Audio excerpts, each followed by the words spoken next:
ഹബീബിന്റെ മേൽ ഒരു 3 സ്വലാത്ത് ചൊല്ലി. പരിമിതമായ സമയമാണെങ്കിലും ഉള്ള സമയത്തിൽ പശയുള്ള ചില അക്ഷരങ്ങൾ പറയാൻ വേണ്ടി ശ്രമിക്കാം. സല്ലല്ലാഹു അലാ മുഹമ്മദ് സല്ലല്ലാഹു അലൈഹി വസല്ലം.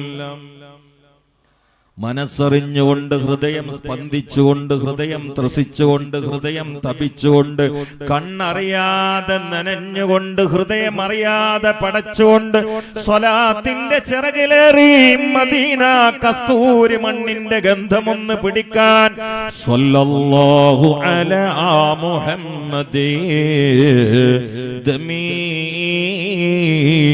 വദമ്മീ മിദാദും ഫീ മദാഇഹിക യാ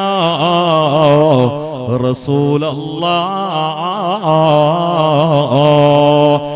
എന്റെ രക്തവും എന്റെ വിയർപ്പും എന്റെ കണ്ണുനീരും അങ്ങയെ പ്രശംസിക്കുന്ന മഷിയാണ് നബിയേ എന്ന് ആശിഖീങ്ങൾ പാടിയതുപോലെ, പറഞ്ഞതുപോലെ, പ്രണയത്തിന്റെ പട്ടാളം അടയാളപ്പെടുത്തിയതുപോലെ ആ പുഴയിൽ ഒരു തുള്ളിയായി ലയിക്കാൻ ഇത് ജിതു തൈബത റൗമ സൗറതി ഖബ്രിഹി ഫഹുനാക കുംതു ശുമുറയ്യാന ശരിഹി وميت مدهوشا لهيبة قدره حبا وإن كنت المسيء آثيما صلوا عليه وسلموا تسليما.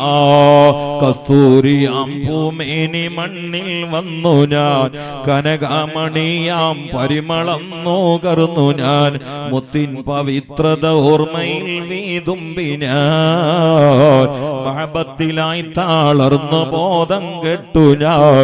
സല്ലു അലൈഹി വസല്ലിമു തസ്ലീമാ.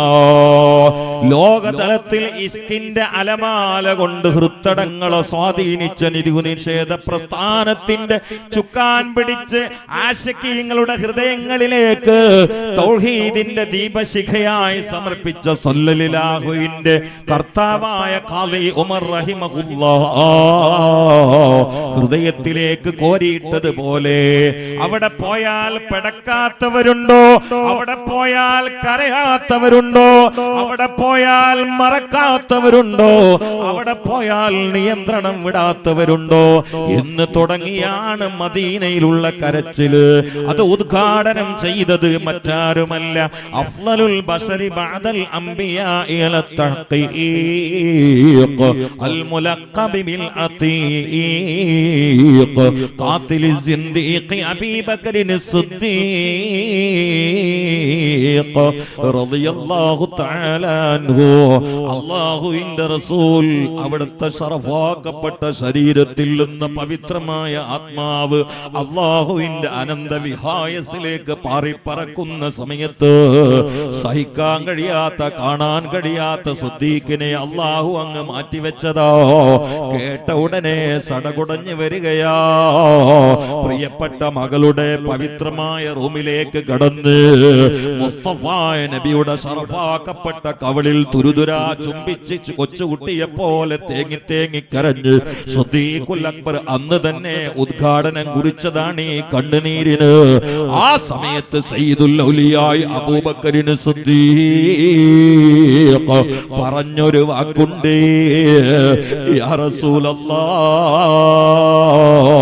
വഫാത്തിന്റെ പേരിൽ നെഞ്ചത്തടിച്ചുകൊണ്ട് അന്യായമായും അനാശാസ്യമായും അമിതമായും ഖളാഇനെതിരെ എന്നോണമുള്ള കരച്ചിൽ അങ്ങ് ബ്ലോക്ക് ചെയ്തില്ലായിരുന്നെങ്കിൽ ഈ പാവപ്പെട്ട സിദ്ദീഖിന്റെയും എന്റെ സുഹൃത്തുക്കളുടെയും കണ്ണിന്റെ കുഴിയിൽ നിന്ന് കവിൾത്തടങ്ങളിലൂടെ ചാലിട്ടൊഴുകുന്ന അങ്ങയുടെ വേർപാട് കൊണ്ടുള്ള കരച്ചിൽ കൊണ്ട് മദീനയില് ഒരു നൈൽ നദി തന്നെ സൃഷ്ടിക്കപ്പെടുമായിരുന്നു യാ റസൂലല്ലാഹ് എന്ന് വിതുമ്പി അല്ലാഹുവിന്റെ റസൂലിനോട് പറഞ്ഞ അവിടത്തെ നിഴലായ, തണലായ, തണിയായ, തുണയായ, വലങ്കയ്യായ, സ്വാഹിബായ അബൂബക്കറിന് സിദ്ദീഖ് റളിയല്ലാഹു തആല അൻഹുവിന്റെ കൂടെ.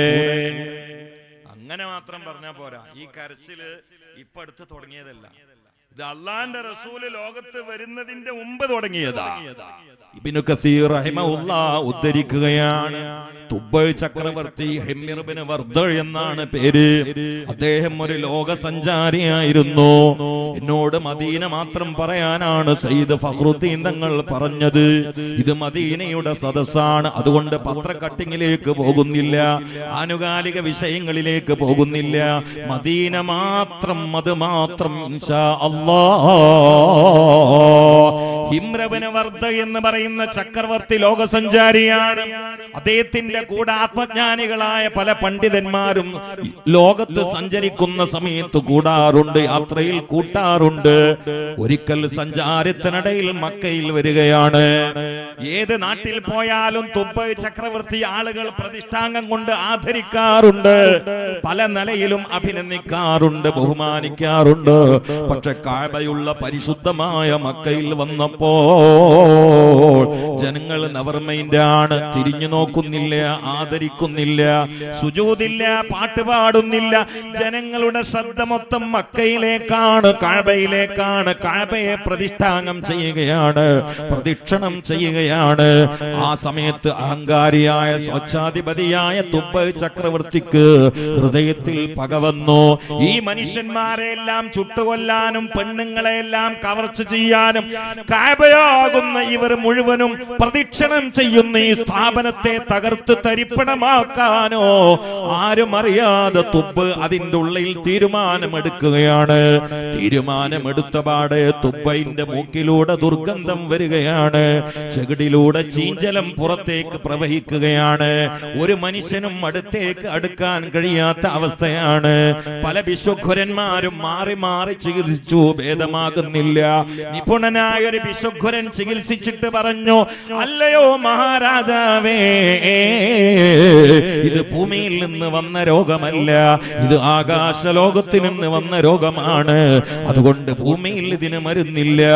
ആ സമയത്ത് ആത്മജ്ഞാനിയായ ഒരു വിശ്വഘരനെ കൊണ്ടുവന്നപ്പോൾ അദ്ദേഹം പറഞ്ഞു, മഹാരാജാവേ, എനിക്ക് നിങ്ങളുമായി ഒരു സ്വകാര്യ സംഭാഷണത്തിനുള്ള അവസരം തരികയാണെങ്കിൽ ഇതിനുള്ള മാർഗം ഞാൻ നിർദ്ദേശിക്കാം. കഠിന കഠോര വേദനക്ക് പാത്രീഭവിച്ചുകൊണ്ട് ചീഞ്ചലം സകല ഓൾസുകളിലൂടെയും പുറത്തേക്ക് പ്രവഹിക്കുന്ന രാജാവിന് സമ്മതിച്ചുകൊണ്ട് സ്വകാര്യ സംഭാഷണത്തിൽ വിശ്വഘുരൻ മഹാരാജാവിനോട് ചോദിക്കുകയാണ്, രാജാവേ, ഈ നാട്ടിൽ വന്നിട്ട് ഈ നാടിന്റെ മണ്ണിനോട് വിണ്ണിനോട് യോജിക്കാത്ത വല്ലതും നിങ്ങൾ ചിന്തിച്ചിട്ടുണ്ടോ? എന്നോട് ധൈര്യമായി ഉറപ്പായി സത്യസന്ധമായി പറഞ്ഞാൽ നിങ്ങളുടെ മാരകമായ രോഗത്തിനുള്ള മോചനം ഞാൻ നിർദ്ദേശിക്കാം. ആ സമയത്ത് രാജാവ് പറഞ്ഞു, ഇവിടെ വന്ന് ആളുകൾ എന്നെ ബഹുമാനിക്കാത്തത് കൊണ്ട്, ആളുകൾ പ്രദക്ഷിണം ചെയ്യുന്നത് ഈ കഅബക്കായതുകൊണ്ട് ഈ കഅബയെ പൊളിക്കാൻ ഞാൻ തീരുമാനിച്ചിട്ടുണ്ട്. എന്നെ നെവർ മൈൻഡ് ആക്കി ഈ മനുഷ്യന്മാരെ കൂട്ടക്കൊല ചെയ്യാനും ഞാൻ തീരുമാനിച്ചിട്ടുണ്ട്. ഉടനെ തന്നെ ഈ വിശ്വഘരൻ പറഞ്ഞു, രാജാവേ, എത്രയും പെട്ടെന്ന് ആ തീരുമാനത്തിൽ നിന്ന് പിൻവലിക്കണേ, തൗബ ചെയ്ത് കരയണേ, നിങ്ങൾക്ക് പറ്റുന്ന പരുവത്തിൽ ഈ സ്ഥാപനത്തെ ബഹുമാനിക്കുകയും ചെയ്യണേ. ആത്മജ്ഞാനിയായ വിശ്വഘുരൻ പറഞ്ഞ സമയത്ത് രാജാവ് ആദ്യമായി കഅബ ശരീഫിനെ കറുത്ത കില്ല കൊണ്ട് ആവരണം ചെയ്ത് ആദരിച്ചത് തുബ്ബൽ ചക്രവർത്തിയാണെന്ന് ഇമാമിങ്ങൾ രേഖപ്പെടുത്തുകയാ. പിന്നെ എങ്ങനെയാണ് മദീനയുമായി ബന്ധം? അതാണ് നിങ്ങൾ കേൾക്കേണ്ടത്. ഈ രാജാവ് പിന്നീട് 400 ആത്മജ്ഞാനികളായ പണ്ഡിതന്മാരുമായി നേരെ പോകുന്നത് മദീനയിലേക്കാണ്. ഈ സംഭവം ഉദ്ധരിച്ച പല പണ്ഡിതന്മാരും രേഖപ്പെടുത്തിയിട്ടുണ്ട്. ഇത് മുത്ത് മുസ്തഫ വരുന്നതിന്റെ ഏകദേശം 1000 കൊല്ലങ്ങൾക്ക് മുമ്പാണ്. അന്ന് മദീനയല്ല, അന്ന് യസ്രിബാണ്. ഈ രാജാവ് എത്തി യസ്രിബിൽ എത്തുകയാണ്. യസ്രിബിൽ എത്തിയ പാടെ കൂടെയുള്ള 400 ആത്മജ്ഞാനികളായ പണ്ഡിതന്മാരും ഒരേ സ്വരത്തിൽ ഈ രാജനോട് പറയുകയാണ്, മഹാരാജാവേ, ഞങ്ങളിനി നാട്ടിലേക്കില്ല, വീട്ടിലേക്കില്ല, കുടുംബത്തേക്കില്ല. ഞങ്ങൾക്ക് കെട്ടിയവളെ കാണണ്ട, കുട്ടികളെ കാണണ്ട, ഞങ്ങളിവിടെ പാർക്കുകയാ. ഉള്ള സ്ഥലത്ത് മുണ്ട് വിരിച്ചുകൊണ്ട് ഉള്ളത് ചവച്ചരച്ച് കഴിച്ചുകൊണ്ട് ഇവിടെ പാർക്കാനാണ് ഞങ്ങളുള്ളത്. നിങ്ങളുടെ കൂടെ നാട്ടിലേക്കില്ല. രാജാവിന്റെ കൂടെ സഞ്ചരിച്ചാൽ സുഭിക്ഷമായ ഭക്ഷണമുണ്ട്, ആഗ്രഹങ്ങളൊക്കെ പൂർത്തിയാക്കാം, നല്ല കാശും കിട്ടുന്നതാണ്. പക്ഷെ മദീന എത്തിയ പാട് ഈ 400 വേദ പണ്ഡിതന്മാരുടെയും തീരുമാനം മാറുകയാണ്, അവരുടെ രീതി മാറുകയാണ്, അവരുടെ നിയ്യത്തുകൾ മാറുകയാണ്, അവരുടെ ലക്ഷ്യം മാറുകയാണ്, അവരുടെ സ്വഭാവം മാറുകയാണ്, അവരുടെ കണ്ണുകൾ നിറയുകയാണ്. എന്തിനാണ് 1000 കൊല്ലങ്ങൾക്ക് മുമ്പ് കണ്ണുനീര്, ആ കണ്ണുനീര് വാർത്തത് എന്തിനാണെന്നറിയോ? നിലവിലുള്ള പ്രവാചകന് വേണ്ടിയല്ല, കണ്ട റസൂലിനെ കാമിച്ചുകൊണ്ടല്ല, 1000 കൊല്ലത്തിന് ശേഷം വരാനുള്ള റസൂലിന്റെ കാൽപാദത്തിന്റെ മണം പിടിച്ചതാ. രാജാവേ, അന്ത്യപ്രവാചകരായ മുഹമ്മദ് മുസ്തഫ മക്കയിലുള്ള കഠോരമായ മർദ്ദന, തണ്ടന, താടന, പീഡനത്തിന് പടച്ചവൻ അറുതി കൊടുത്തുകൊണ്ട് ഹിജറ വന്നെത്തുന്ന സ്ഥലം ഈ മദീനയാണ്. നേരത്തെ നമ്മൾ പോയ മക്കയിലാണ് അവസാന പ്രവാചകൻ ജനിക്കുന്നതെങ്കിലോ തീർത്ഥയാത്ര എത്തുന്നത് ഈ മദീനയിലാണ്. അതുകൊണ്ട് മുത്തു മുസ്തഫ മദീനയിൽ എത്തിയ ആ മുഹമ്മദ് നബിയുടെ പാദസേവക്കൊരവസരം കിട്ടാൻ, അവിടത്തെ സ്നേഹിച്ചുകൊണ്ട് അനുധാവനം ചെയ്യാൻ, അവിടത്തെ സഹവസിച്ചുകൊണ്ട് പാരത്രിക സൗഭാഗ്യം സ്വന്തമാക്കാൻ ഞങ്ങൾ ഇവിടെ കൂടുകയാണെന്നങ്ങ് പറഞ്ഞ പാട് 1000 കൊല്ലങ്ങൾക്ക് ശേഷം വരാനിരിക്കുന്ന പുണ്യപൂമാനായ മുത്തു മുഹമ്മദ് മുസ്തഫ ചൊല്ലിക്കോളൂ, ഹൃദയം തുറന്നുകൊണ്ട് അധരങ്ങൾ ചലിക്കട്ടെ. അന്നബി സല്ലു അലൈഹി സ്വലവാത്തുല്ലാഹി അലൈഹി വയനാലുൽ ബറക കുല്ലു മൻ സല്ല അലൈഹി വയനാലുൽ ബറക കുല്ലു മൻ സല്ല അലൈഹി. അല്ലാഹ് അല്ലാഹ് അല്ലാഹ് അല്ലാഹ് അല്ലാഹ് അല്ലാഹ്. ഹൃദയങ്ങളിൽ നിന്ന് സ്വർണ്ണ നൂൽ കൊണ്ട് മഹബത്തിന്റെ ഒരു പാലം ഭാവന ലോകത്ത് പണിതുകൊണ്ട് സ്വലാത്ത് സലാമിന്റെ സലൂട്ട് സമർപ്പിച്ചുകൊണ്ട് ഈ പാതിരാവിനെ പരിശുദ്ധമാക്കി അനുകൂലമാക്കി പരലോകത്തേക്കുള്ള പ്രതീക്ഷാ വിഭവമായി മദീന ഫാഷനിൽ നിന്ന് മാറ്റിവെക്കാൻ സ്വല്ലല്ലാഹു അലാ മുഹമ്മദ്. റബീന്റെ വസന്തോത്സവത്തിന്റെ ആധ്യാത്മിക ഉദ്യാനത്തിൽ നിന്ന് പ്രകാശിതമായ ഈ സദസ്സിൽ നിന്ന് സ്വല്ലല്ലാഹു അലാ മുഹമ്മദ് സ്വല്ലല്ലാഹു അലൈഹി വസല്ലം. അല്ലാഹുവിന്റെ റസൂൽ മദീനയിൽ എത്തുന്നതിന്റെ, ഭൂമിയിൽ എത്തുന്നതിന്റെ 1000 കൊല്ലങ്ങൾക്ക് മുമ്പ് സല്യൂട്ടടിച്ച രാജാവാണ് തുബ്ബ ചക്രവർത്തി. കൂടെയുള്ള 400 വേദജ്ഞാനികളായ പണ്ഡിതന്മാർ കൂടെ വരാൻ ഞങ്ങൾക്കാവില്ല രാജാവേ. ഇത് മുഹമ്മദ് നബി ഹിജറ വന്നെത്തുന്ന സ്ഥലമാണ്. ആ മുഹമ്മദ് നബിയെ പുൽകാൻ ഞങ്ങൾ ആഗ്രഹിക്കുകയാണ്. നിങ്ങൾ ഞങ്ങളോട് ക്ഷമിക്കണേ. ഉടനെ തന്നെ വാശി പിടിച്ചില്ല, മുഴുവൻ എണ്ണത്തിനെയും കശാപ്പ് ചെയ്യണമെന്ന അഹങ്കാരം പ്രസ്താവിച്ചില്ല. ഈ രാജാവ് കൂടെയുള്ള 400 വേദജ്ഞാനികളായ പണ്ഡിതന്മാർക്ക് മദീനയിൽ 400 വീട് പണിയുകയാ. മദീനയുടെ മണ്ണും മദീനയുടെ മനസ്സും മദീനയുടെ കൽബും മദീനയുടെ വിണ്ണും പ്രഭാത സമയത്ത് സൂര്യന്റെ കിരണങ്ങളേറ്റ് വിടർന്നുകൊണ്ടിരിക്കുന്ന മനോഹരമായ കൊടകൾക്കിടയിലൂടെ പച്ചക്കുബ്ബ കണ്ട് അസ്സലാത്തു വസ്സലാമു അലൈക യാ സയ്യിദനാ യാ റസൂലല്ലാഹ് എന്ന സ്വലാത്ത് സലാമുകൾ പറഞ്ഞു പോയവരെ, പോകാനുള്ളവരെ, പോകാൻ കൊതിക്കുന്നവരെ, അല്ലാഹുവിന്റെ റസൂൽ എങ്ങാനും മദീനയിൽ അല്ലായിരുന്നെങ്കിലുള്ള അവസ്ഥ എന്താണ്? ഈസാ നബി അലൈഹി ഇസ്ലാമിനെ വധിക്കാൻ വന്നപ്പോൾ ഹിജറ പോയത് ആകാശത്തേക്കാണ്. അള്ളാന്റെ റസൂലിന്റെ തൊട്ട് മുമ്പുള്ള പ്രവാചകനാണ് സയ്യിദുനാ ഈസ. അള്ളാഹു രക്ഷപ്പെടുത്തിയത് ആകാശത്തേക്ക് കൊണ്ടുപോയിട്ടാണ്. എന്നാൽ മുത്ത മുസ്തഫാനെ എന്തുകൊണ്ട് ആകാശത്തേക്ക് കൊണ്ടുപോയില്ല? അവിടെ സ്പേസ് ഇല്ലാത്തത് കൊണ്ടല്ല, മറിച്ച് ആകാശലോകത്തേക്കെങ്ങാനും 100 ആളുകൾ കൊല്ലാൻ വന്ന സമയത്ത് പടച്ചവന് കൊണ്ടുപോയിരുന്നെങ്കിൽ എവിടെ പോയാ നമ്മളൊന്ന് അടക്കം പറയുക, എവിടെ പോയാ നമ്മളൊന്ന് കരയുക, എവിടെ പോയാ നമ്മളൊന്ന് സലാം പറയുക, എവിടെ പോയാ നമ്മളൊന്ന് കോരിത്തരിക്കുക, എവിടെ പോയാ നമ്മളൊന്ന് ആധ്യാത്മിക അനുഭൂതിദായകമായ യാത്ര ചെയ്യുക. യാ റസൂലല്ലാഹ്, ചക്രവർത്തി 400 പണ്ഡിതന്മാർക്ക് 400 വീട് മദീനയുടെ മണ്ണിൽ പണിയുകയാണ്. ഈ 400 വേദജ്ഞാനികളോടും അവിടെ താമസിക്കാൻ വേണ്ടി പറയുകയാണ്. ഇവരോടൊരു വസിയ്യത്ത് ചെയ്യുകയാണ്. നിങ്ങളുടെ കാലത്തെങ്ങാണ്ടും മുഹമ്മദ് വന്നാൽ സല്ലല്ലാഹു അലൈഹി വആലിഹി വസല്ലം, നിങ്ങളുടെ കാലത്തെങ്ങാനും മുഹമ്മദ് വന്നാൽ നിങ്ങൾ പാട്ടുപാടി മുത്തു മുഹമ്മദിനെ സ്വീകരിക്കണേ. 400 പണ്ഡിതന്മാരുടെ കൂട്ടത്തിൽ ഒരു വലിയ പണ്ഡിതന് വലിയ വീട് പണിയുകയാണ്. അദ്ദേഹത്തിനോട് പറഞ്ഞു, മുഹമ്മദ് വന്നാൽ ഈ വീട്ടിലാണ് താമസിക്കേണ്ടത്, നിങ്ങളാണ് സേവനം ചെയ്യേണ്ടത്, നിങ്ങളാണ് സ്വീകരിക്കേണ്ടത്. നിങ്ങളുടെ കാലത്ത് വന്നില്ലെങ്കിൽ നിങ്ങളുടെ തലമുറക്ക് കൈമാറണം, അവരുടെ കാലത്ത് വന്നില്ലെങ്കിൽ അവരുടെ തലമുറക്ക് കൈമാറണം. 1000 കൊല്ലങ്ങൾക്ക് മുമ്പുള്ള വസിയത്താണ്. അങ്ങനെ കൈമാറി കൈമാറി വന്ന തലമുറകളാണ് അൻസാരികൾ എന്ന് ഇമാമിങ്ങൾ രേഖപ്പെടുത്തുകയാണ്. മാത്രമല്ല തുബ്ബ ചക്രവർത്തി ഒരു ലെറ്ററും മുസ്തഫ നബിക്ക് ആ വലിയ വീട്ടിൽ താമസിക്കുന്ന പണ്ഡിതന്റെ കയ്യിൽ കൊടുക്കുകയാണ്. അതിലുള്ളത്, യാ മുഹമ്മദ് അസ്സലാമു അലൈക യാ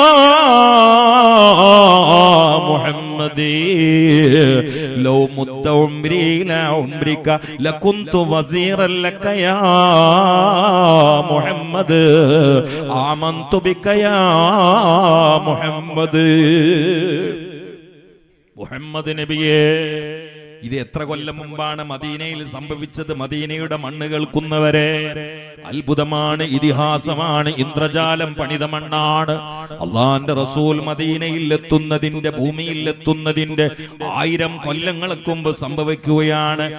ആമന്തു ബിക യാ മുഹമ്മദേ, നിങ്ങളെ കൊണ്ട് ഞാൻ വിശ്വസിച്ചിരിക്കുന്നു മുഹമ്മദ് നബിയേ. വലൗ മുദ്ദ ഉംരി ലാ ഉംരിക, എന്റെ ആയുസ്സെങ്ങാനും നിങ്ങളുടെ ആയുസ്സിലേക്ക് സുദീർഘമായി കിട്ടിയാൽ ലകുന്തു, നിശ്ചയം ഞാൻ ആകുന്നതാ വസീറൻ ലക,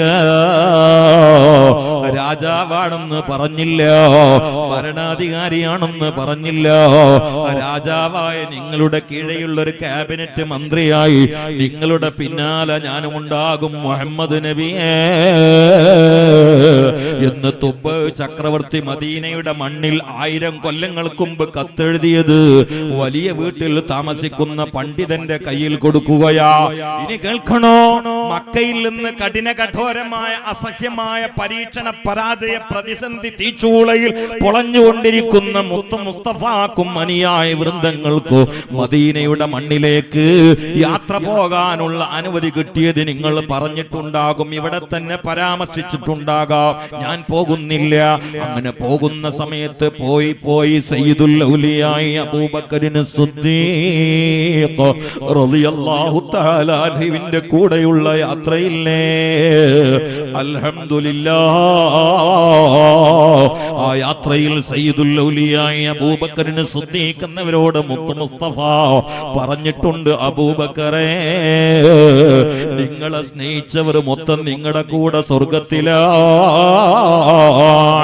അതുകൊണ്ടല്ലേ അബൂബക്കറിന് സിദ്ദീഖിനെ മാറ്റിയിട്ട് മുഹമ്മദ് മുസ്തഫയിലേക്ക് കയറിയാൽ മുത്തു മുസ്തഫ അത് തൃപ്തിയാവുകയില്ല. അതുകൊണ്ടല്ലേ സൂറത്തുൽ ലൈൽ കഴിഞ്ഞ കൂടെയാണ് സൂറത്തുൽ ളുഹായുള്ളത്. സൂറത്തുൽ ലൈലിന്റെയും സൂറത്തുൽ ളുഹായുടെയും ഇടയിൽ മറ്റൊരു സൂറത്തില്ല. എന്തുകൊണ്ട്? സൂറത്തുൽ ലൈൽ അബൂബക്കറിന് സിദ്ദീഖിനെ കുറിച്ചുള്ള സൂറത്താണ്. സൂറത്തുൽ ളുഹാ മുത്തു മുസ്തഫയെ കുറിച്ചുള്ള സൂറത്താണ്. അതിന്റെ ഇടയിൽ വേറൊരു വാസിത്തയില്ല. കാരണം ലൈല ലൈലാകുന്ന അബൂബക്കറിന് സിദ്ദീഖിലൂടെ ദുഹായാകുന്ന മുത്തു മുസ്തഫയിലേക്കാണ് പാലം കെട്ടേണ്ടത്. അൽഹംദുലില്ലാഹ്, അല്ലാഹുവിന്റെ റസൂൽ അബൂബക്കറിന് സിദ്ദീഖിനെ പലപ്പോഴും കൂട്ടിപ്പിടിക്കുമായിരുന്നു.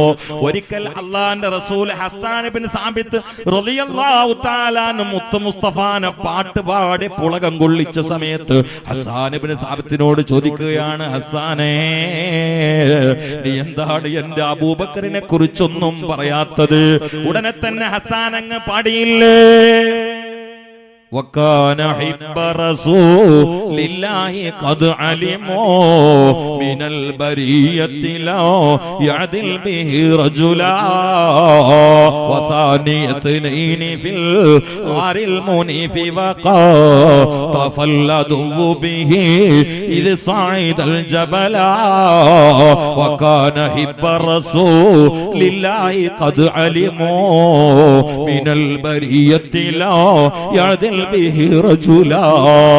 തന്റെ എല്ലാമെല്ലാമായ സിദ്ദീഖിനെ കുറിച്ചുള്ള മദ്ഹിന്റെ പദ്യം കേട്ട സമയത്ത് സന്തോഷാദിക്കൊണ്ട് അല്ലാഹുവിന്റെ റസൂൽ ചിരിക്കുകയാണ്. അബൂബക്കറിന് സിദ്ദീഖ് റളിയല്ലാഹു തആല അൻഹുവിന്റെ കൂടെ മുത്തു മുസ്തഫ മദീനയിലേക്ക് കടക്കുന്ന ഒരു രംഗമുണ്ട്. അതിൽ നിന്ന് പ്രചോദനം ഉൾക്കൊണ്ടതല്ലേ മദീന ഭാഷൻ, അതിൽ നിന്ന് പ്രചോദനം ഉൾക്കൊണ്ടതല്ലേ നബിദിനാഘോഷം. കാരണം കണ്ടപാടെ അൻസ്വാരികൾ പാട്ടുപാടി സ്വീകരിച്ചപ്പോൾ പലരും പല പാട്ടുമാണ് ആലപിച്ചത്. ചിലർ പറഞ്ഞു, അല്ലാഹു അക്ബർ ജാ മുഹമ്മദ്, അല്ലാഹു അക്ബർ ജാ മുഹമ്മദ് ജാ റസൂലുള്ളാഹ്. എന്നാൽ ഭൂരിഭാഗം ആളുകളും ദഫെടുത്ത് കൊട്ടിയിട്ട് പാടിയത് ത്വലഅൽ ബദ്റു അലൈനാ മിൻ സനിയാത്തിൽ വദാ വജബ ശുക്റു അലൈനാ മദഅലി ലഹിദാ അയ്യുഹൽ മബ്ഉസു ഫീനാ ജിത ബിൽ മുതഅ أنت شرفت المدينة مرحبا يا خير دار يا نبي سلام عليكم يا رسول يا حبيب سلام عليكم صلوات الله عليكم. മുത്ത് മുസ്തഫാന്റെ പ്രഭാമയമായ പുണ്യ പൂമുഖം കണ്ട സമയത്ത് അവര് കൈ കൊടുത്ത് സ്വീകരിക്കുകയില്ല ചെയ്തത്.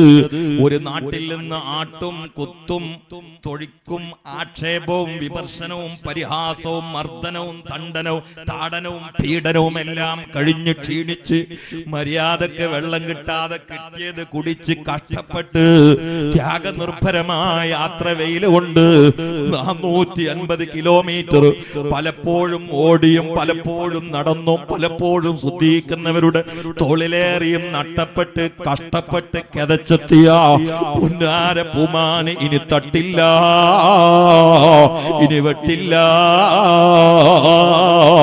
മക്കയെ പോലെ വളഞ്ഞിട്ട് ആക്രമിക്കലില്ല. പാട്ടുപാടിയ സ്വീകരണമാണ്. സ്വീകരണം ഓവറാവുകയാണ്. പലരും റസൂലുള്ളാഹിന്റെ മൃഗമെന്ന് പറയാൻ പറ്റൂല, വാഹനത്തിന്റെ കടിഞ്ഞാൻ പിടിക്കുകയാണ്, കയറ് പിടിക്കുകയാണ്. ആ സമയത്ത് പറയുന്നു ദഊഹാ. എന്താണ് ആ വാക്കിന്റെ പൊരുളുകൾ മനസ്സിലാക്കണേ. ദഊഹാ ഫഇന്നഹാ മഅ്മൂറാ. എന്റെ വാഹനത്തിനെ നിങ്ങൾ വിട്ടേക്ക്. സുബ്ഹാനല്ലാഹ്. എന്റെ വാഹനത്തിനെ നിങ്ങൾ വിട്ടേക്ക്. ഫഇന്നഹാ മഅ്മൂറാ. നിങ്ങൾ തിരക്കൂട്ടിട്ട് കാര്യമില്ല. ഞാൻ എവിടെയാണ് താമസിക്കേണ്ടത് എന്നത് ആ വാഹനത്തിന്, ഈ ഒട്ടകത്തിന് നിർദ്ദേശമുണ്ട്. നിങ്ങൾ തിരക്കൂട്ടിട്ട് കാര്യമില്ല. അതിനറിയാം ഞാൻ എവിടെയാണ് താമസിക്കേണ്ടത് എന്ന് എന്റെ ഒട്ടകത്തിനറിയാം. വിട്ടേക്ക്. മുഹമ്മദ് മുസ്തഫ സകല വീടുകളിലും പാത്രങ്ങൾ കഴുകി വെച്ചിരുന്നു, കിടക്കാനുള്ള ബെഡ് റെഡിയാക്കിയിരുന്നു, വീടുകളൊക്കെ തൂത്ത് വൃത്തിയാക്കിയിരുന്നു. പല ആളുകളും ഒരുപാട് ദിവസങ്ങളിൽ അവരുടെ കൃഷിത്തോട്ടത്തിലേക്ക് പോയില്ല, അവരുടെ കന്നുകാലികളെ നോക്കിയില്ല. കാരണം കുന്നുമാമലകളുടെ മുകളിൽ കയറിയിട്ട് വരുന്നുണ്ടോ എന്ന് ഉറ്റ് കണ്ണുന്നിട്ട് പാതിരാവിലും നോക്കുന്ന അൻസാരികള് കിട്ടിയ പാടേ അടിയും കുത്തും വെട്ടും പരിഹാസവും കിട്ടിയ പുണ്യപൂമാന പാട്ടുപാടി വാരിപ്പുണരുകയാണ്. അവരുടെ സ്നേഹാധിക്യത്തിന്റെ സന്തോഷ പ്രകടനത്തിൽ മതിമറന്നപ്പോ അല്ലാഹുവിന്റെ റസൂല് പറഞ്ഞു, ഒട്ടകത്തിന്റെ കയറ് വിട്ടോ, ഞാൻ എവിടെയാണ് താമസിക്കേണ്ടത് എന്ന് ഒട്ടകത്തിനറിയാം. ഈ ഒട്ടകം നേരെ പോയി മുട്ടുകുത്തിയത് അബൂ അയ്യൂബുൽ അൻസാരിയുടെ വീട്ടുമുറ്റത്താണ്. ഇത് പലരും പറയുന്ന ചരിത്രമാണ്. പക്ഷേ എന്താണ് അതിന് കാരണമെന്ന്, എന്താണ് ആ വീട്ടിൽ മാത്രം ഒട്ടകം മുട്ടുകുത്താനുള്ള കാരണോ? ആ വീടാണ് 1000 കൊല്ലങ്ങൾക്ക് മുമ്പ് ഹിമ്ർ ഇബ്നു വർദ എന്ന് പറയുന്ന തുബ്ബ ചക്രവർത്തി 1000 കൊല്ലങ്ങൾക്ക് മുമ്പ് മദീനയിൽ മുത്തനബി വന്നാൽ പാർക്കാൻ വേണ്ടി പണിത വീട് അബൂ അയ്യൂബുൽ അൻസാരി പാർക്കുന്ന വീടാണ്. അപ്പൊ മദീനയിലും ഒരാളുടെ ഔദാര്യവും പറ്റിയിട്ടില്ല. മുഹമ്മദ് മുസ്തഫ തനിക്ക് വേണ്ടി 1000 കൊല്ലങ്ങൾക്ക് മുമ്പ് ഒരു രാജാവ് പണിത വീട്ടിൽ തന്നെയാണ് താമസിച്ചിട്ടുള്ളത്. അവിടെ എത്തിയ പാട് അബൂ അയ്യൂബുൽ അൻസാരി ആ ലെറ്റർ കൈമാറുകയാണ്. ഏതാണ് ലെറ്റർ എന്നറിയുമോ? ഈ വീട്ടിൽ മുത്തു മുസ്തഫ വരുന്ന സമയത്ത് മുസ്തഫ നബിക്ക് കൈമാറാൻ വേണ്ടി 1000 കൊല്ലങ്ങൾക്ക് മുമ്പ് രാജാവ് ആ വീട്ടുകാരനായ അന്നത്തെ പണ്ഡിതന്റെ കയ്യിലേൽപ്പിച്ച ലെറ്റർ പിന്നീട് 1000 വർഷങ്ങൾക്ക് ശേഷം കൈമാറുന്നത് അൻസാരികളിൽ പ്രമുഖനായ അബൂ അയ്യൂബുൽ അൻസാരി റളിയല്ലാഹു തആല അൻഹു ലെറ്റർ വായിച്ച് അല്ലാഹുവിന്റെ റസൂലാകുന്ന ഐനുർ റഹ്മത്ത് കരയുകയാ. തുബ്ബ ചക്രവർത്തിക്ക് വേണ്ടി പ്രാർത്ഥിക്കുകയാ. മദീന അത്ഭുതമാണ്, അഭിവാഞ്യമാണ്, അഭിനിവേശമാണ്, ഹൃത്തടത്തിന്റെ തുടിപ്പാ, ജീവിതത്തിന്റെ സ്വപ്നമാണ്. قلبي مذ أتيت واديا قافما تاب أنفيداد توغا تاليا لي تالي تال മുത്തൊലി തിളങ്ങിടും റൗള അതിൽ നീ പാർക്കേ മങ്ങി മുങ്ങാത്തെ മനസാൽ പാകിയോരെ പാക്കേ നഖാത്താഴ്വര എത്തി നിൽക്കെ ഞാൻ ഭ്രമത്തിലായി നബി തിരുത്താഹാവിൻ ചാരേ ഞാലയെത്തിലായി ഇലാ ഇലാഹ ഇല്ലല്ലാഹു.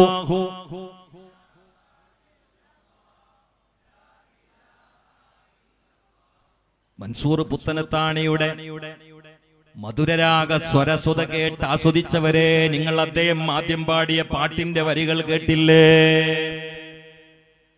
2 ആഴ്ച മുമ്പ് എന്റെ പള്ളിയിൽ വന്നിട്ട് ഉച്ച മുതൽ 2.5 മണിക്കൂർ അദ്ദേഹം എനിക്ക് പാട്ടുപാടി തന്നു. അപ്പോൾ അവിടെ വെച്ചും ഞാൻ ആ പാട്ട് കേട്ടിരുന്നു. അതിന്റെ തരിപ്പ് ഇപ്പോഴും മാറിയിട്ടില്ല. മുസ്തഫ നബി വിജ്ഞാനം വിളംബരം ചെയ്യാനുള്ള കേവലം മേറ്ററല്ല, അത് കരച്ചിലാട്, അത് പറച്ചിലാട്, അത് പെടക്കലാ, അത് ഉറക്കൊഴിക്കലാ, അത് നിയന്ത്രണം വിടലാ. മനോഹരമായി ആലപിച്ച പാട്ടിലെ ഓരോ അക്ഷരക്കനികളും എടുത്ത് പരിശോധിച്ചാൽ ഇഷ്കിന്റെ പശയുള്ള അക്ഷരങ്ങളാണ്, ഉറ്റി ഉറ്റി വീടുന്ന തേൻതുള്ളികളാണ്.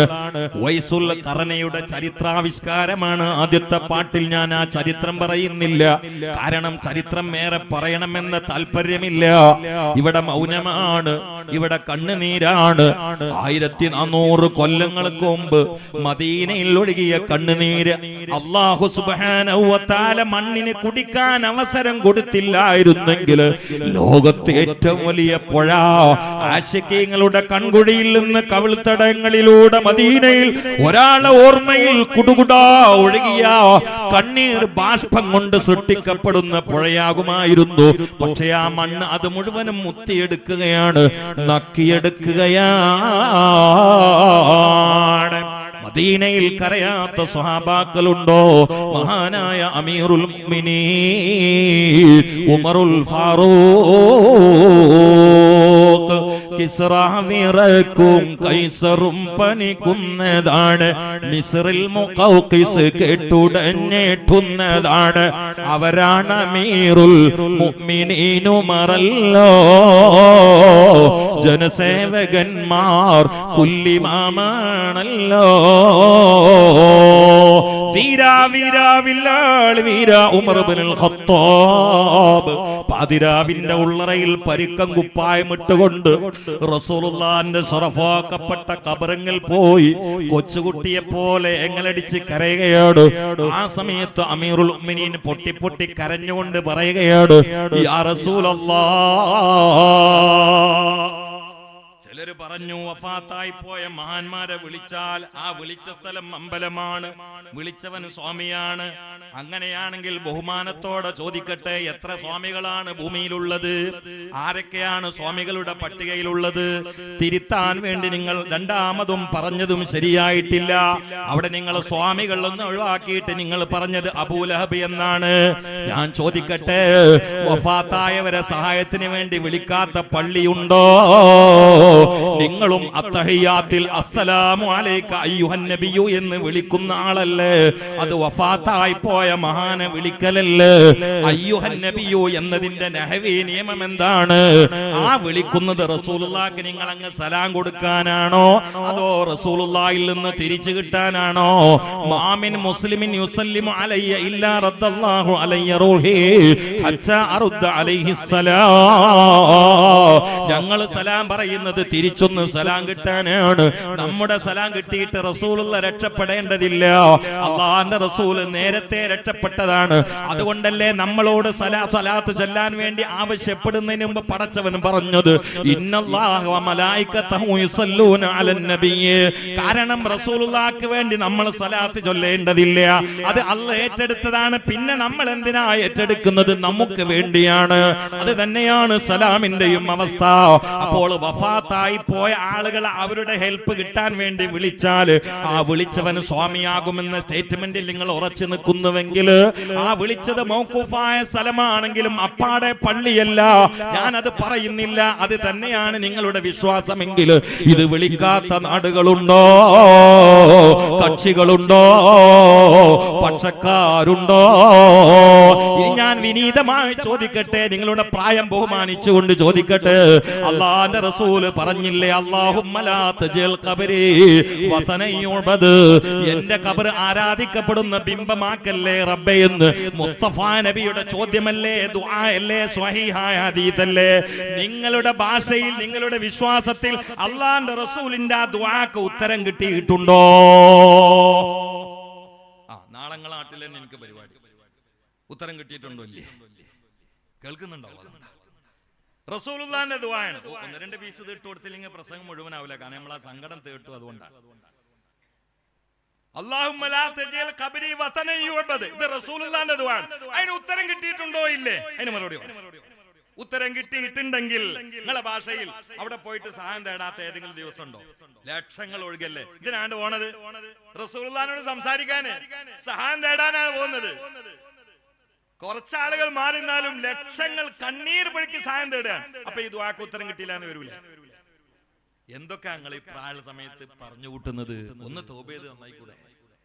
ഇഷ്കിന്റെ ലോകത്ത് ഈ ബുഡൂസൊക്കെ ഉമ്മത്ത് ഏറ്റെടുക്കുന്നാണോ നിങ്ങൾ കരുതിയത്? അള്ളാഹു കാത്തുരക്ഷിക്കട്ടെ, അള്ളാഹു കാത്തുരക്ഷിക്കട്ടെ. അതുകൊണ്ട് അള്ളാഹിന്റെ റസൂൽ നമ്മെ മാടി വിളിക്കുന്നത് കൊല്ലത്തിൽ ഒരു പ്രാവശ്യമല്ല.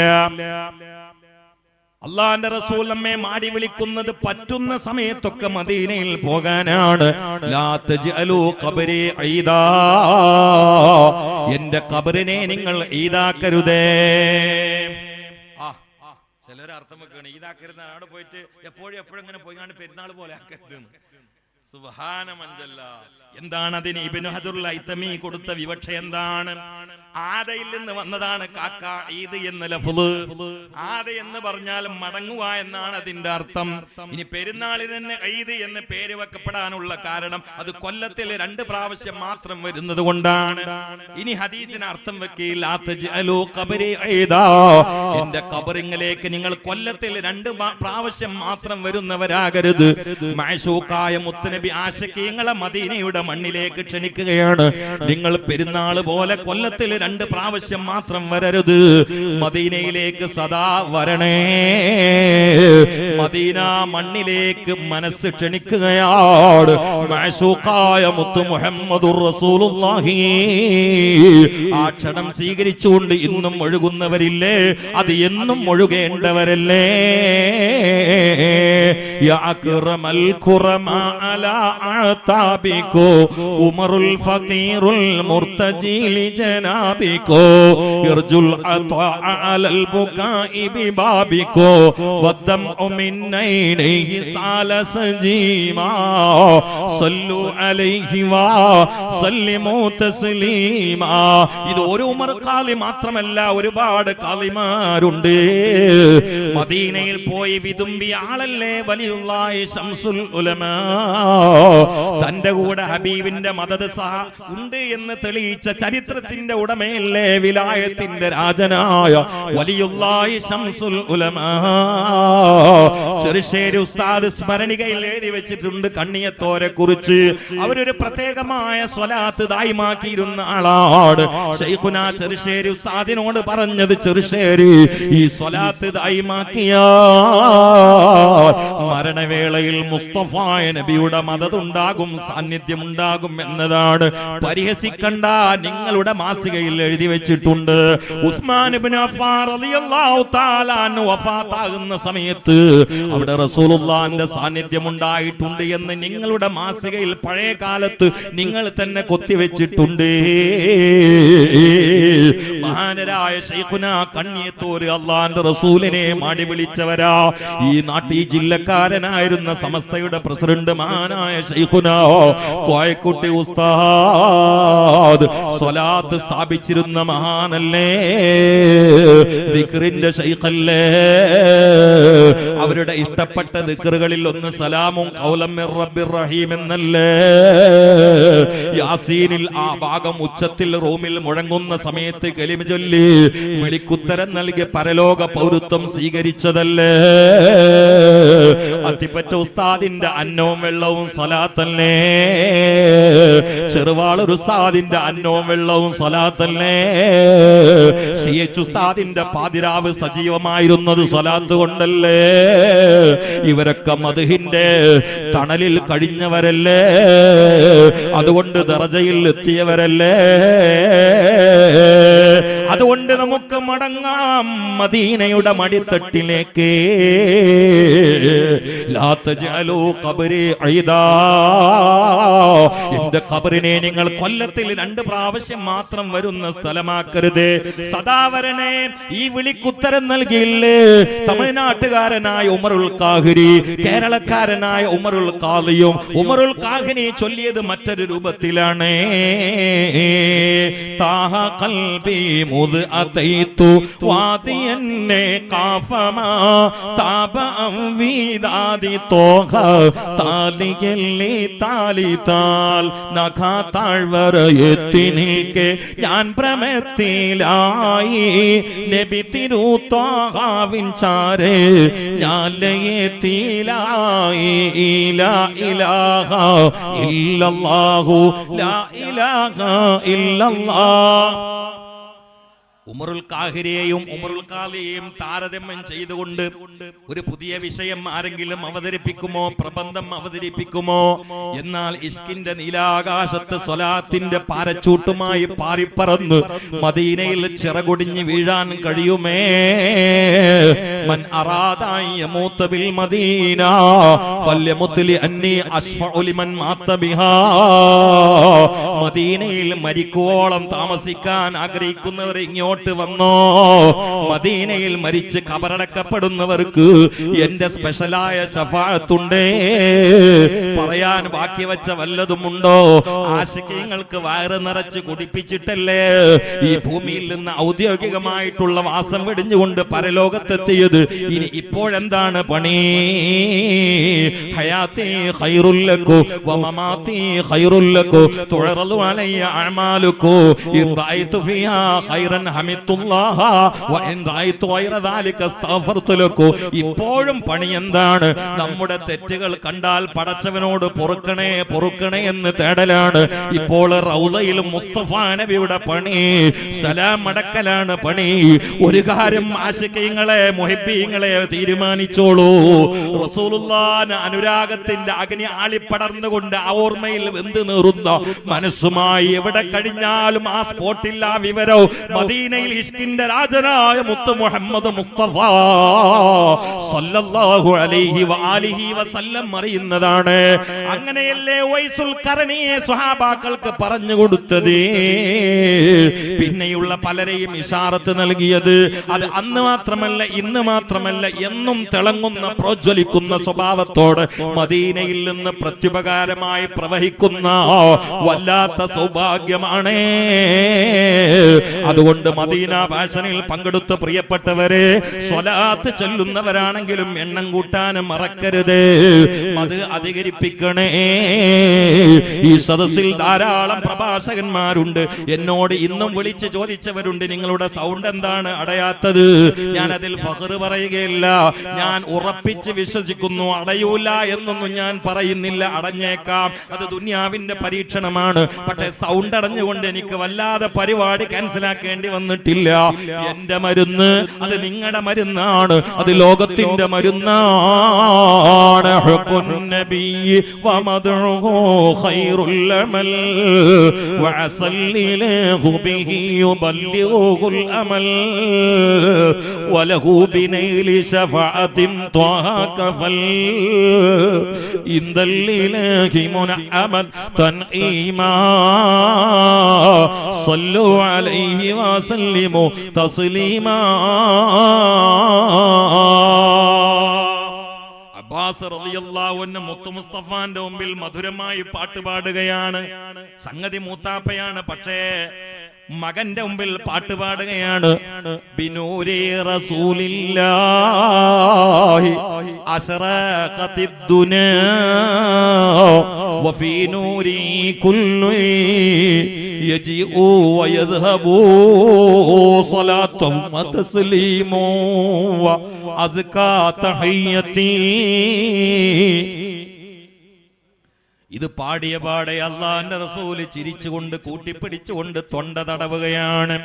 അബ്ബാസ് എന്നവരെ, നിങ്ങളുടെ ശബ്ദത്തിനും തൊണ്ടയ്ക്കും അള്ളാഹു ബറക്കത്ത് നൽകട്ടെ. സ്വഹാബാക്കളിൽ ഉച്ചത്തിൽ ശബ്ദിച്ചാലും തൊണ്ടടയാത്ത മധുര സ്വരത്തിന്റെ ഉടമയും കൂടിയായിരുന്നു, ഗംഭീരമായ ശബ്ദത്തിന്റെ ഉടമയും കൂടിയായിരുന്നു. മഹാനവറുകൾ അതിന് കാരണം മധു കൊണ്ട് കിട്ടിയതാണ്. മഹാനായ ഹസ്സാൻ ഇബ്നു സാബിത്ത് റളിയല്ലാഹു തആല അൻഹു ആയിഷ ഉമ്മയെ ദുരാരോപണം നടത്തിയതിൽ തെറ്റിദ്ധരിച്ചുകൊണ്ട് അറിയാതെ കപടന്മാരുടെ വഞ്ചനയിൽ കുടുങ്ങിയ മഹാനാണ്. അതുകൊണ്ട് അവരുടെ ദറജക്കൊട്ടും കുറവില്ല. എന്നാലും ആയിഷ, അതിലൊക്കെ ഓരോ ഹിക്മത്തുണ്ട് കേട്ടോ, എനിക്കിപ്പോ പറയാൻ സമയമില്ല. ആയിഷാബിയെ കുറിച്ച് അങ്ങനെ ഒരു ആരോപണം അന്ന് നടന്നത് ഒരു നിലക്ക് നന്നായി. കാരണം ഹബീബ നബിയുടെ വഫാത്തിന് ശേഷം ആയിഷ ഉമ്മ 40 കൊല്ലത്തോളം പിന്നെ ജീവിച്ചിരിപ്പുണ്ട്. ഇനി ആ 4 പതിറ്റാണ്ടിന്റെ ഉള്ളിൽ ആരെങ്കിലും ഒന്ന് ആയിഷമ്മയെ കുറിച്ച് ഈ നിലക്ക് ആരോപിച്ചുകൊണ്ട് വന്നാൽ അത് യുക്തിവാദി, അന്നത്തെ യുക്തിവാദികളും പറയും ഒരിക്കലും നടക്കൂല, ഇങ്ങനത്തെ ഒരു ആരോപണം നേരത്തെ ഉണ്ടായിട്ടുണ്ട്, പക്ഷെ അത് ശരിയല്ലായിരുന്നു, ഈ മര്യാദക്ക് എന്നോളി എന്ന് പറയും. അതിന് അല്ലാഹു തആല നേരത്തെ ഒരു പരീക്ഷണം വെച്ചു. പക്ഷെ അതിൽ ചില ഒറ്റപ്പെട്ട സ്വഹാബകൾ പെട്ടുപോയി, തെറ്റിദ്ധാരണയിൽ പെട്ടുപോയി. അതിൽപ്പെട്ട ഒരു മഹാനാണ് ഹസ്സാൻ ഇബ്നു സാബിത്ത്. എന്നാലും ഹസ്സാൻ എന്നവരെ എപ്പോ ആയിഷമ്മന്റെ വീട്ടിൽ ചെന്നാലും വല്ലാത്ത ബഹുമാനമാണ്, സുഭിക്ഷ ഭക്ഷണം വിളമ്പുകയാ. ഒരിക്കൽ ആയിഷാബിയോട് ചോദിച്ചു, നിങ്ങളെന്താ ഹസ്സാൻ എങ്ങനെ ആദരിച്ചുകൊണ്ട് സ്നേഹിച്ച് സൽക്കരിക്കുന്നത്? നിങ്ങളെ കുറിച്ച് പഴയ കാലത്തുള്ള ആരോപണത്തിൽപ്പെട്ട ആളല്ലേ എന്ന് വെച്ചു. ആയിഷ ഉമ്മ പറഞ്ഞു, അതെനിക്കറിയില്ല. ഹസ്സാൻ അള്ളാന്റെ സ്വർഗത്തിൽ മഹാനാണ്. അതിന് അവര് തെളിവ് പറഞ്ഞത് ഹസ്സാൻ മാദിഹുർ റസൂലാണ്. അല്ലാഹുവേ, ഞങ്ങൾ നീ മുദ്ദാഹിൽ ഞങ്ങളൊക്കെ പെടുത്തണേ അല്ലാ, അവിടുത്തെ മുഹിബ്ബീങ്ങളിൽ പെടുത്തണേ അല്ലാ. അള്ളാന്റെ റസൂലില്ലെങ്കിൽ അള്ളഹാനോട് മഹബത്തുണ്ടോ? അള്ളാഹു എത്തിച്ചില്ലേ തങ്ങളുടെ കൗമിനെ എത്തിച്ചില്ല. അവിടെ മുലാഫിനെ സങ്കല്പിച്ചു കൊടുക്കണം. സൂഫിയാക്കള് തഫ്സീറൊക്കെ എടുത്തു നോക്കൂ. ചില ആളുകൾ അർത്ഥം വെച്ചാൽ സദസ്സിലിരിക്കാൻ തോന്നൂല. വജദ പടച്ചവൻ എത്തിച്ചില്ലേ കൗമക്ക എന്ന അർത്ഥം വെക്കണോ? പിഴച്ചവൻ എന്നാണ് അർത്ഥം വെക്കുന്നതെങ്കിൽ കൗമ എന്ന മുലാഫിനെ സങ്കല്പിക്കണോ? അങ്ങയുടെ കൗമിനെ വ്യഭിചാരത്തിലോ പലിശയിലും കൊലയിലുമൊക്കെയായി പടച്ചവൻ എത്തിച്ചില്ലേ? ഫഹദാ, അങ്ങയെ കൊണ്ട് അവരെ സമുദ്ധരിച്ചില്ലേ നബിയേ? അല്ലെങ്കിൽ എങ്ങനെ അർത്ഥം വെക്കണോ? വജദ പടച്ചവൻ എത്തിച്ചില്ലേ കാത്തങ്ങളെ ലാലൻ, അങ്ങ് അള്ളാനെ വല്ലാതെ സ്നേഹിക്കുന്ന മുഹിബായി എത്തിച്ചില്ലേ? കാരണം ലാലൻ എന്നതിന് മുഹിബ് എന്ന അർത്ഥവുമുണ്ട്. അങ്ങയെ പടച്ചവനെ നന്നായി സ്നേഹിക്കുന്ന മഹാനായി എത്തിച്ചില്ലേ? കാരണം 40 കൊല്ലവും അവിടെയുള്ള വഞ്ചനയിലോ കരിഞ്ചന്തയിലോ പലിശയിലോ കൊലയിലോ വ്യഭിചാരത്തിലോ ലഹരിയിലോ സെക്സിലോ ഒന്നോ റസൂലുള്ളാഹിക്ക് ബന്ധമില്ല. പലപ്പോഴും ഒറ്റക്കിരുന്ന് ദിക്ർ ചൊല്ലുകയാണ്, അള്ളാന്റെ മുഹിബ്ബാണ്. അങ്ങനെ ഒറ്റക്കിരുന്ന് കൊണ്ട് ഹിറാ ഗുഹയിൽ ദിക്ർ ചൊല്ലുന്ന ലാലായി മുഹിബ്ബായി അങ്ങയെ അള്ളാഹു എത്തിച്ചില്ല നബിയേ. ഫഹദാ, നീചമായ കൾച്ചറിൽ ജനങ്ങളുടെ ഇടയിലേക്ക് ഇറങ്ങാൻ കഴിയാതെ ജബൽ നൂറിന്റെ മുകളില് ഏകാന്ത നിബദ്ധനായിട്ടിരിക്കുമ്പോ സമൂഹത്തിലേക്ക് ഇറങ്ങാനുള്ള ആന്തരികമായ ഹെൽത്ത് തന്ന് അങ്ങേ ഹിദായത്തിലാക്കി. നുബുവത്ത് കൊണ്ട് റിസാലത്ത് കൊണ്ട് ഹിദായത്ത് പല മാനയ്ക്കുണ്ട്. അത് റബ്ബല്ലയോ നബിയേ? അല്ലെങ്കിൽ വജദ, അല്ലാഹു എത്തിച്ചില്ലേ കാത്തങ്ങളെ ലാലായി എത്തിച്ചില്ലേ? കാരണം മേറാജിന് വേണ്ടി ആവശ്യപ്പെട്ടു, പക്ഷേ റൂട്ട് മാപ്പ് അറിയില്ല. മേറാജിന് വരാൻ ആഗ്രഹമുണ്ട്, പടച്ചവന് കൊണ്ടുപോവാനും ആഗ്രഹമുണ്ട്. റൂട്ട് അറിയാതെ എങ്ങോട്ടാണ് പോവുക? അപ്പോഴല്ലേ ജിബ്രീലിനെ പറഞ്ഞയച്ചുകൊണ്ട് ആകാശത്തേക്കുള്ള റൂട്ട് മാപ്പ് പടച്ചവന് കൃത്യമാക്കി തന്നില്ല നബിയേ? അല്ലെങ്കിൽ പടച്ചവൻ അങ്ങേ എത്തിച്ചില്ലേ? ചെറിയ കുട്ടിയാകുന്ന സമയത്ത് പെട്ടെന്ന് കാണാതെയായില്ലേ നബിയേ? കഅബയുടെ മുറ്റത്ത് പോയി പേരക്കുട്ടി നഷ്ടപ്പെട്ടതിൽ നൊന്ത് വേദനിച്ച് പൊട്ടിക്കരഞ്ഞ് കെഞ്ചുന്ന അബ്ദുൽ മുത്തലിബിനെ തിരിച്ച് അബൂജഹൽ മുഖേന അങ്ങേ എത്തിച്ചത് അല്ലാഹു അല്ലേ നബിയേ? 9 മണിയാണ്. തങ്ങൾ എന്നോട് പറഞ്ഞു 9:30 മണിയായി. എന്റെ ഭാഗത്ത് നമ്മളുണ്ടാവൂല, ഞാൻ പെട്ടെന്ന് ബ്രേക്ക് ഔട്ട് നിർത്തില്ലേ ഇൻഷാ അല്ലാഹ്. ഉദവി എത്തിയോ? ഇവിടെ റെഡി അല്ലേ? ഞാൻ പറയണേ, ഞാൻ അറിയില്ല കേട്ടോ, വന്നേ അറിയില്ല. ഞാൻ നിർത്തിയാണ്. ഞാനിത് ഒരുപാട് ഉലമായിന് മുത്താലിമ്യങ്ങളെ കണ്ടുകൊണ്ട് പറയണം. ആയത്തിന് അർത്ഥം വെക്കുമ്പോ ചില ആളുകൾ അർത്ഥം വെക്കുമ്പോ ശ്രദ്ധിക്കണില്ല. അപ്പുറപ്പുറം പോയിട്ട് റസൂലുള്ളാഹിന്റെ ഖദർ താഴ്ന്നു, അത് ശ്രദ്ധിക്കണം. ഹബീബിന്റെ വിഷയത്തിൽ ഭാഷ ഉപയോഗിക്കുമ്പോൾ നല്ലോണം ശ്രദ്ധിക്കണം. അള്ളാഹു പറഞ്ഞതാണ് യാ അയ്യുഹല്ലദീന ആമനൂ ലാ തഖൂലു റായിന എന്നുള്ളത് അവിടെ അർത്ഥം വെച്ച് നിർത്തേണ്ടല്ല, നമുക്കൊക്കെ ബാധകമാണ്. അവ റായിന എന്നുള്ളതിൽ മാത്രം ഒതുങ്ങരുത്. റായിന എന്ന് പറഞ്ഞാൽ ഹിബ്രു ഭാഷയിൽ വിഡ്ഢി എന്ന് അർത്ഥമുണ്ട്. അറബ് ഭാഷയിൽ റായി അംറാണ്, നിങ്ങൾ പരിഗണിക്കണേ ഞാൻ ഞങ്ങളെ. പക്ഷെ ഇത് 3 കൂടി കൂട്ടി അംറായിട്ടല്ല, മറ്റൊരു ഭാഷയിൽ വിഡ്ഢി എന്ന് അർത്ഥമുണ്ട്. അപ്പൊ വേറൊരു ഭാഷയിൽ മോശപ്പെട്ട അർത്ഥമുള്ളത് എന്റെ ഹബീബിന്റെ നേരങ്ങൾ ഉപയോഗിക്കരുത്. എന്നിട്ട് എന്താണ് ഉപയോഗിക്കേണ്ടത്? അത് അള്ളനെ സെലക്ട് ചെയ്ത് കൊടുക്കുക. ഇനിയിപ്പോ അതിനുവേണ്ടി യോഗം കൂടണ്ട. വക്കൂലും തൂർന്ന എന്ന് പറഞ്ഞോളി. ഇതാണ് റസൂലുള്ളാഹിന്റെ മഖാം. അപ്പൊ ഹബീബിനെ പ്രശംസിക്കുകയാണെങ്കിലും പറയുമ്പോൾ ആയത്തിന് അർത്ഥം വെക്കുമ്പോൾ ഖദർ താവുന്നത് വളരെ ശ്രദ്ധിക്കണം. അള്ളാഹു നമ്മളൊക്കെ കാത്തുരക്ഷിക്കട്ടെ. ബിൻ നബിയിൽ മുസ്തഫ സല്ലല്ലാഹു അലൈഹി വസല്ലം. ഇനി ഹുദവിയുടെ